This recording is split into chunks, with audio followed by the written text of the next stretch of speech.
बुआ हुसैनी आंसू पोंछ रही हैं। चिराग रोशन था। मैंने देखा कि बुआ हुसैनी के आंसू भी बराबर जारी हैं। वाकई बुआ हुसैनी बड़ी नेक ज़ात औरत थी। उसने मुझ पर वो शफ़क़त की कि चंद ही रोज़ में अपने माँ बाप को भूल गई। और भूलती ना तो करती क्या। अव्वल तो मजबूरी, दूसरी नए ढंग नए रंग, अच्छे से अच्छे खाने को खाने, वो जिनके जायके से भी आगाह न थी, कपड़े वो जो मैंने कभी ख्वाब में भी ना देखे थे। 3 लड़कियां, बिस्मिल्लाह जान, खुर्शीद जान, अमीर जान, साथ के खेलने को, दिन रात नाच गाने, जलसे, तमाशे, मेले, बागों की सैर। वो कौन सा ऐसा ऐश का सामान था जो मुहैया न था। मिर्ज़ा साहब, आप कहेंगे कि मैं बड़े कट्टर दिल की थी कि बहुत जल्द अपने माँ बाप को भूल कर खेल कूद में पड़ गई। अगरचे मेरा सिन बहुत कम था, मगर खानम के मकान में आने के साथ ही मेरे दिल को आगाही सी हो गई थी कि अब मुझे उम्र भर यहीं तैर करना है। जैसे नई दुल्हन अपनी ससुराल जाके समझ लेती है कि मैं यहाँ 1-2 दिन के लिए नहीं बल्कि मरने और भरने के लिए आई हूँ, ठीक वही मेरा हाल था। रास्ते में मुए डकैतों के हाथ से वो ईज़ा उठाई थी कि खानम का मकान मेरे लिए बहिश्त था। माँ बाप के मिलने को मैं बिल्कुल नामुमकिन समझ चुकी थी, और जो चीज़ नामुमकिन समझ ली जाती है उसकी आरज़ू बाकी नहीं रहती। अगरचे फैज़ाबाद लखनऊ से सिर्फ़ 40 कोस है, मगर उस ज़माने में मुझे बेइंतहा दूर मालूम होता था। बचपन की समझ में और अब में बड़ा फ़र्क मालूम होता है। एक हाल में इंसान की बसर हो नहीं सकती, अब रंग तबीयत का बदल जाए तो अच्छा। मिर्ज़ा रुसवा साहब, खानम का मकान तो आपको याद होगा, किस कदर वसी था, कितने कमरे थे। उन सब में रंडियाँ, खानम की नोचियाँ रहती थीं। बिस्मिल्लाह खानम की लड़की और खुर्शीद मेरी हमसिनें थीं। उनकी अभी रंडियों में गिनती न थी। उनके अलावा 10-11 ऐसी थीं जो अलग अलग कमरों में रहती थीं। हर एक का अमला जुदा था, हर एक का दरबार अलहदा होता था। एक से एक खूबसूरत थी, सब गहने पाते से आरास्ता, हर वक्त बनी ठनी तोलवा जोड़े पहने। सादे सादे कपड़े जो हम लोग रोज़मर्रा पहने रहते हैं वो और रंडियों को ईद बकरीद में भी नहीं नसीब होते। खानम का मकान था कि एक परिस्तान था। जिस कमरे में झांको सिवाय हंसी मजाक गाने बजाने के कोई चर्चा न था।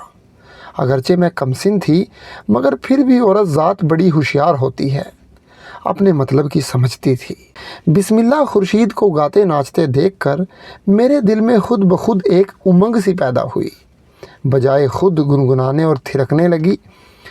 उसी अरसे में मेरी भी तालीम शुरू हो गई। मेरी तबीयत फ़न्ने मौसीकी से बहुत ही मुनासिब पाई गई। आवाज़ भी पक्के गाने के लायक थी। सरगम साफ़ होने के बाद उस्ताद ने आस्ताई शुरू करा दी। उस्ताद जी बहुत ही उसूल से तालीम देते थे। हर एक राग का सुर ब्योरा ज़बानी याद कराया जाता था और वही गले से निकलवाते थे। मजाल न थी कोई सुर कोमल से अत कोमल, शुद्ध से अशुद्ध या तेवर से तेवरतर हो जाए। और मेरी भी हुज्जतें करने की आदत थी। पहले तो उस्ताद जी, खुदा करे उनकी रूह शर्मिंदा ना हो, टाल दिया करते थे। एक दिन खानम साहब के सामने मैं रामकली गा रही थी। ध्यूत सुध लगा गई। उस्ताद जी ने ना टोका। खानम साहब ने फिर उसी को कहवाया। मैंने फिर उसी तरह कहा। उस्ताद जी फिर ख़बरदार ना हुए। खानम साहब ने घूर के देखा। मैं उस्ताद जी का मुंह देखने लगी। उन्होंने सिर झुका लिया। फिर तो खानम ने उनको आड़े हाथों लिया। खानम, उस्ताद जी ये क्या था? रामकली में ओ 4 ध्यूत से है और वही सुर ठीक नहीं। मैं आपसे पूछती हूँ, ध्यूत कोमल है या शुद्ध? उस्ताद, कोमल। खानम, ओ छोकरी, तूने क्या कहा था? मैं, शुद्ध। खानम, फिर आपने टोका क्यों नहीं? उस्ताद, मुझे ख्याल नहीं रहा। खानम, वो ख्याल क्यों नहीं रहा? इसीलिए मैंने दोबारा कहलवाया। फिर भी आप मुंह में गुनगुनियाँ भरे बैठे रहे। आप इसी तरह छोकरियों को तालीम देते हैं? अभी किसी समझदार के सामने इसी तरह गाती तो क्या वो मेरे जन्म में थूकता? उस्ताद जी उस वक्त तो बहुत ही खफीफ हुए, चुप हो रहे।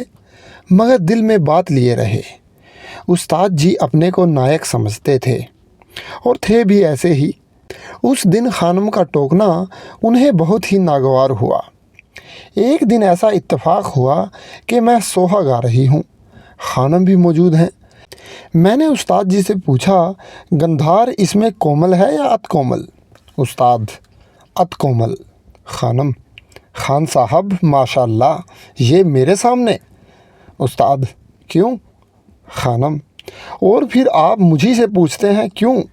सोहा में गंधार अत कोमल है, भला आप तो कहिए। उस्ताद कहने लगे, गंधार में कोमल लगाइए।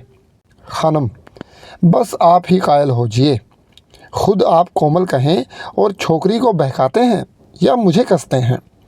खान साहब, मैं कुछ अताई नहीं, खाक चाट के कहती हूँ कि गले से ना अदा हो, मगर इन कानों ने क्या नहीं सुना।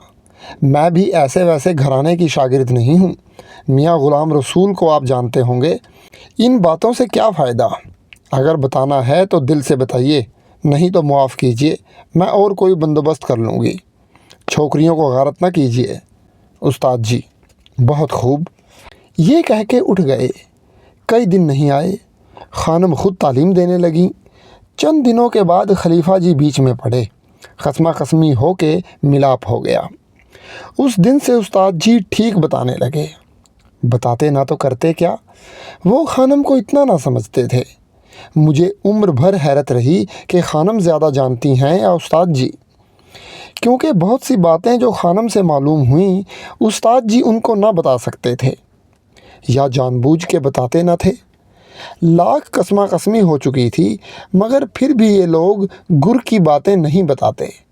मुझे कुछ ऐसा शौक़ हो गया था कि जहाँ किसी बात में शक हुआ या मैं समझी कि उस्ताद जी टालते हैं, उस्ताद जी के जाने के बाद खानम साहब से पूछ लेती थी। वो भी मेरे शौक़ से बहुत ही खुश होती थी। बिस्मिल्लाह को लंतिया दिया करती थी। बिस्मिल्लाह पर बहुत मेहनत हुई, मगर टप्पा ठुमरी के सिवा कुछ ना आया। खुर्शीद की आवाज़ अच्छी ना थी, सूरत परी की, और गला ऐसा जैसे फटा बांस। हाँ, नाचने में अच्छी थी और यही उसने सीखा भी था। उनका मुजरा सिर्फ नाच का होता था। यूं गाने को एक आध चीज़ सीधी सादी गा भी देती थी कि गाने का नाम हो जाए। खानम की नोचियों में बीगा जान गाने में फ़र्द थीं, मगर सूरत हो कि रात को देखो तो डर जाओ। सियाह जैसे उल्टा तवा, उस पर चेचक के दाग, पाव भर कीमा भरो तो समा जाए। लाल लाल आँखें, भद्दी नाक, बीच में से पिचकी हुई, मोटे मोटे होंठ, बड़े बड़े दांत, फरबा इंतहा से ज़्यादा। उस पर ठिंगना कद, बोनी, हथनी की लोग फपती कसते थे, मगर क़यामत का गला था। मालूमात बहुत अच्छी थी। मोरछना उन्हीं के गले से निकलते सुना। मैं जब उनके कमरे में जा निकलती, मारे फरमाइशों के दिख कर देती थी। मैं, बाजी हाँ ज़रा सरगम तो कहना। बीगा, सुनो, स र ग प ध नी। मैं नहीं मानती, सुरतियाँ अलग अलग करके बताओ। बीगा, लड़की तू तो बहुत सताती है, अपने उस्ताद जी से नहीं पूछती। मैं, अल्लाह बाजी तुम ही बता दो। बीगा, स र ग म प ध नी। देख 22 हुई, 2 3 4 4 2 3 4। मैं शरारत से, उई मैंने नहीं गिनी, फिर कहो। बीगा, जा अब नहीं कहती। मैं, वाह, मैं तो कहवा के छोड़ूंगी। मैं, हाँ अब की गिनी, निखाद में 2 है ना? बीगा, हाँ 2। मैं, तो ठीक 22 हैं। अच्छा ले अब 3 ग्राम कह दो। बीगा, ले अब टहलिए, कल आइएगा। मैं, अच्छा तंबोरा उठा लाऊं, कुछ गाओ। बीगा, क्या गाऊं? मैं, धनाश्री। बीगा, क्या गाऊं? आस्ताई, ध्रुपद, तराना।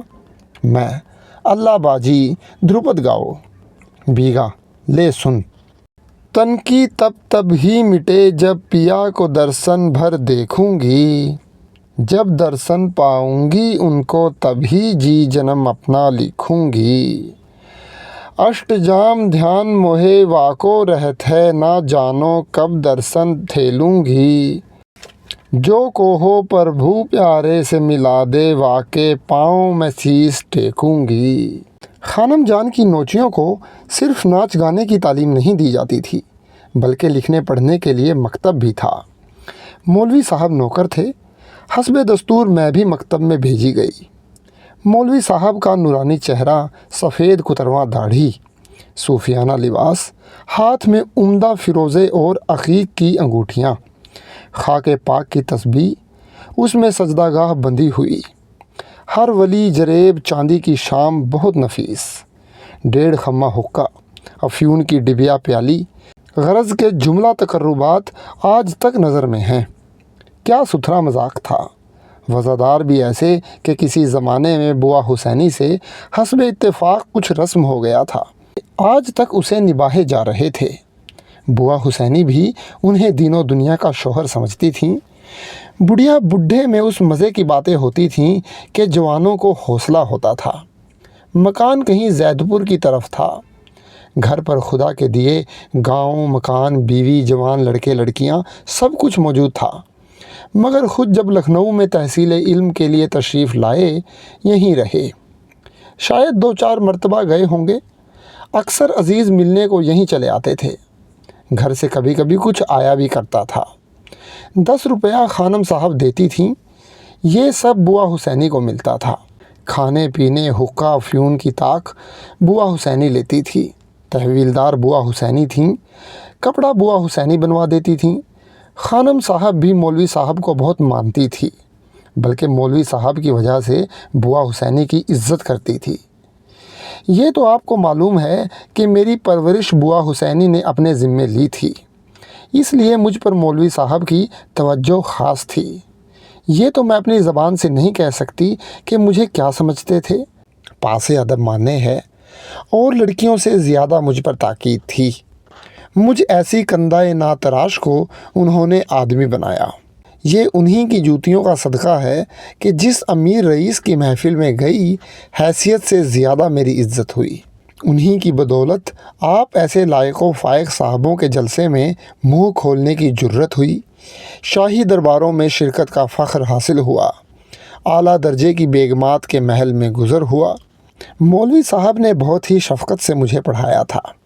الف بے ختم ہونے کے بعد کریمہ، مام خیمہ، محمود نامہ صرف رواں پڑھا کے آمد نامہ یاد کرا دیا۔ اس کے بعد گلستان شروع کرا دی۔ 2 سطریں پڑھاتے تھے، سبق حفظ کرا دیا جاتا تھا، خصوصاً اشعار، لفظ لفظ کے معنی، فقرے کی ترکیب نو کے زبان تھی۔ لکھنے پڑھنے پر بھی محنت لی، املا درست کرایا گیا، خط لکھوائے گئے۔ گلستان کے بعد اور کتابیں فارسی کی پانی ہو گئی تھیں۔ سبق اس طرح ہوتا تھا جیسے آموختہ پڑھایا جاتا ہے۔ عربی کے صرف 1 نحو اور 2-1 رسالے منطق کے پڑھے۔ 7-8 برس مولوی صاحب کے پاس پڑھتی رہی۔ شاعری کے شوق کی ابتدا اور انتہا سے آپ خود واقف ہیں، اس کے بیان کی کوئی ضرورت نہیں۔ ہم نہیں ان میں جو پڑھ لیتے ہیں طوطے کی طرح، مکتب عشق و وفا تجربہ آموز بھی تھا۔ مکتب میں مجھ سمیت 3 لڑکیاں تھیں اور ایک لڑکا تھا، گوہر مرزا، حد کا شریر اور بدذات۔ سب لڑکیوں کو چھیڑا کرتا تھا، کسی کو منہ چڑھا دیا، کسی کی چٹکی لے لی، کسی کی چوٹی پکڑ کے کھینچ لی، اس کے کان دکھا دیے۔ 2 لڑکیوں کی چوٹی ایک میں جکڑ دی، کہیں قلم کی نوک توڑ ڈالی، کہیں کتاب پر دوات الٹ دی، غرض کہ اس کے مارے ناک میں دم تھا۔ لڑکیاں بھی خوب دھپیاتی تھیں اور مولوی صاحب بھی قرار واقع سزا دیتے تھے، مگر اپنی آنی بانی سے نہ چکتا تھا۔ سب سے بڑھ کے میری گت بناتا تھا، کیونکہ میں سب سے انیلی اور گیگلی سی تھی اور مولوی صاحب کے دباؤ میں بھی رہتی تھی۔ میں نے مولوی صاحب سے کہہ کے مار پٹوائی، مگر بے غیرت کسی طرح باز نہ آیا۔ آخر میں بھی چغلیاں کھاتے کھاتے عاجز آ گئی۔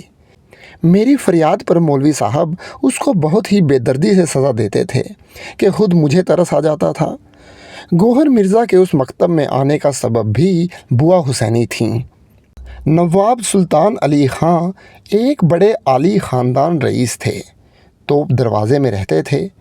ان سے اور بنو ڈومنی سے رسم تھا، انہی سے لڑکا پیدا ہوا، अगरचे बन्नो से और नवाब साहब से अब तर्के मुलाकात हुए मुद्दत गुजर गई थी, मगर 10 रुपये माहवार लड़के की परवरिश के दिए जाते थे और बेगम साहब से चोरी छिपे कभी कभी बुला के देख भी लिया करते थे। बन्नो काजी के बाग की रहने वाली थीं। वहीं बुआ हुसैनी के भाई का घर था। खिड़की दरमियान में थी। गौहर मिर्ज़ा बचपने ही से ज़ाते शरीफ थे। तमाम मोहल्ले का नाक में दम था। किसी के घर में ढेला फेंक दिया, किसी लड़के से चरकौवों का पिंजरा देखने को मांगा, उसने दे दिया। आपने खिड़की की तीली खोल दी, सब चरकौवे फिर से उड़ गए। गरज के तरह तरह के आज़ार देते थे। आखिर माँ ने आजिज़ आकर मोहल्ले की मस्जिद में एक मौलवी साहब के पास बिठा दिया। यहाँ भी आपने हथकंडे न छोड़े। तमाम हम मकतब लड़कों को तंग करना शुरू कर दिया। उसके कुर्ते में मेंढक छोड़ दिया, उसकी टोपी फाड़ डाली, एक लड़के की जूती उठा के कुएं में डाल दी। एक दिन मौलवी साहब नमाज पढ़ रहे थे। हज़रत ने उनका नया चुड़वा जूता हौज़ में पिरा दिया। खुद बैठे हुए सैर देख रहे हैं। इतने में कहीं मौलवी साहब सर पर पहुंच गए। अब तो गौहर मिर्ज़ा की खूब मरम्मत हुई। मौलवी साहब ने मारे तमांचों के मुंह लाल कर दिया और कान से पकड़े हुए बन्नों के घर पर ले आए। दरवाजे पर से पुकार के कहा, लो साहब अपना लड़का, हम इसे ना पढ़ाएंगे। ये कह के मौलवी साहब तो उधर गए। गौहर मिर्ज़ा मज़लूम सूरत बनाए हुए रोता हुआ घर में आया। उस वक्त इत्तेफाक से बुआ हुसैनी बन्नों से बैठी हुई बातें कर रही थीं। लड़के का जो ये हाल देखा तो आपको बहुत ही तरस आया। लड़के के करतूतों से तो आगाह नहीं, मौलवी साहब को बुरा भला कहने लगी। बुआ हुसैनी, है मौलवी साहब काहे को मुआ कसाई है, लड़के का मुंह मारे तमांचों के सुजा दिया है, लो कान भी लहू लुहान कर दिए। ए बीबी, ऐसे मौलवी से तो कोई नोज पढ़वाए, आखिर हमारे मौलवी साहब भी तो पढ़ाते हैं, कैसा चुमकार के दुलार से पढ़ाते हैं। बन्नों ने छूटते ही कहा, फिर बुआ हुसैनी उसको भला से अपने मौलवी साहब ही के पास ले जाओ। बुआ हुसैनी, ले तो जाऊंगी मगर दूर बहुत है। बन्नो, तुम्हारे भाई के साथ सुबह को भिजवा दिया करूंगी, शाम को बुला लिया करूंगी। बुआ हुसैनी, अच्छा तो भिजवा दिया करो।